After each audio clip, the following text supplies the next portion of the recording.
नमस्कार मित्रांनो, आपलं स्वागत आहे. मित्रांनो, एक गोष्ट मला आपल्या लक्षात आणून द्यायची होती, म्हणून मी ही व्हिडिओ मालिका सुरू करतो आहे. या व्हिडिओ मालिकेचं नाव आहे मराठी शुद्ध लेखन. मित्रांनो, फार दुर्दैवाची गोष्ट आहे की मराठी ही महाराष्ट्राची अधिकृत राजभाषा आहे. परंतु असं असलं तरीही अनेक लोक मराठीऐवजी हिंदी आणि इंग्रजीलाच जास्त वापर करतात आणि मराठीची त्यांना भीती वाटते. ही फारच म्हणजे दुर्दैवाची गोष्ट आहे की आपण मराठी आहोत, महाराष्ट्रात आहोत आणि आपल्याला मराठी भाषा लिहिण्याची भीती वाटते. का भीती वाटते? तर आपलं ऱ्हस्व-दीर्घ चुकलं, आपल्याकडून चुका झाल्या तर आपलं हासं व्हायला नको. मित्रांनो, असं काही हासं होत नसतं. चूक लिहा, बरोबर लिहा, पण मराठीतच लिहिण्याचा प्रयत्न करा. आणि एक गोष्ट आहे की चुका होऊ नयेत म्हणून आपण प्रयत्न करूया. आणि त्यामुळं मराठी भाषेमध्ये शुद्ध लेखन कसं करावं यासाठी मराठी साहित्य परिषदेनं आणि त्याला महाराष्ट्र राज्याच्या शासनाने सुद्धा संमती दिलेली आहे अशी एक शुद्ध लेखन नियमावली बनवलेली आहे. आणि त्याच्यामध्ये अनुस्वार कुठं द्यावेत, ऱ्हस्व-दीर्घाचे नियम काय आहेत, अमुक तमुक, ह्या सगळ्या गोष्टी मी या चॅनलच्या माध्यमातून किंवा या ठिकाणी आपणाला सांगण्याचा प्रयत्न करेन. आणि मराठी ऱ्हस्व-दीर्घाच्या चुका बऱ्याचशा टळू शकतात. कारण बऱ्याच जणांना प्रश्न राहतो किंवा कवी, रवी, अमू, अनु, रेणू हे शब्द काय करावेत, ऱ्हस्व लिहावेत, दीर्घ लिहावेत. तर मित्रांनो, ह्याच्यासाठी नियमावली ठरलेली. हे नियम मी तुम्हाला सांगेन आणि अनेक शब्द शुद्ध कसे लिहावेत हे समजून घ्या. आणि त्यासाठी माझ्या या यूट्यूब चॅनलवर किंवा फेसबुक पेजवर मी आपणाला अनेक शब्द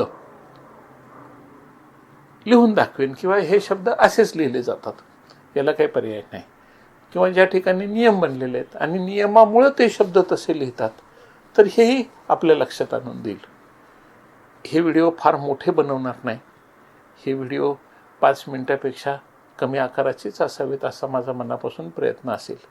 आणि याच अनुषंगाने याचे काही शॉर्ट्स पण बनवेन. आपण शॉर्ट्सही पाहू शकता, व्हिडिओही पाहू शकता.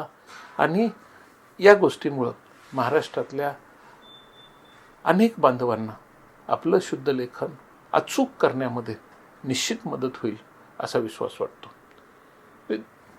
एक गोष्ट आहे की शुद्ध लेखनाच्या चुका ही जशी पालकांना किंवा सामान्य लोकांना वाटणारी भीती आहे, तशीच ती विद्यार्थ्यांमध्ये सुद्धा आहे. आणि विद्यार्थ्यांनीसुद्धा, पालकांनीसुद्धा हे व्हिडिओ जास्तीत जास्त पाहावेत, समजून घ्यावेत.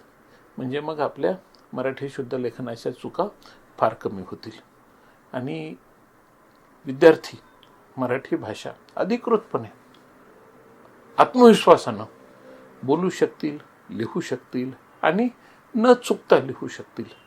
तर त्यासाठी माझ्या यूट्यूब चॅनलवर, म्हणजे मच्छिंद्र चाटे मराठी यूट्यूब चॅनलवर आणि मच्छिंद्र चाटे मराठी फेसबुक पेजवर हे व्हिडिओ मी प्रसारित करत आहे. त्याचा जास्तीत जास्त लाभ घ्या आणि आपल्या अभ्यासामध्ये, आपल्या शैक्षणिक प्रगतीमध्ये बदल घडवून आणा. शैक्षणिक प्रगती करा, अभ्यास व्यवस्थित करायला लावा मुलांना आणि आत्मविश्वास वाढवा. कारण एखाद्या मुलांनी समजा 4-5 वेळा चुका केल्या आणि त्याला कोणीतरी दाखवलं, बघ तुझं चुकतंय, की त्याचा आत्मविश्वास कमी होतो. पण समोरच्या माणसाच्या जर लक्षात आलं की हा चुकत नाही, बरोबर लिहितोय, तर त्याचं कौतुक होतं. माझा शुद्ध लेखनाच्या बाबतीत सुरुवातीपासून प्रचंड कटाक्ष असतो आणि त्यामुळं बऱ्याच वेळा माझं कौतुक होतं किंवा बरोबर आहे, तुमच्या लेखनात चूक सापडत नाही वगैरे. त्याच्यामुळे माझा थोडासा आत्मविश्वास वाटतो की चला, आपल्याला काहीतरी कौतुक होतं आहे आपलं. तसं तुम्हीसुद्धा प्रयत्न करा. कारण तुमच्या चुका जर इतरांनी दाखवल्या तर तुमचा आत्मविश्वास कमी होतो आणि तुम्ही बिनचूक आहात हे जर इतरांच्या लक्षात आलं तर तुमचा स्वतःचा आत्मविश्वास वाढतो.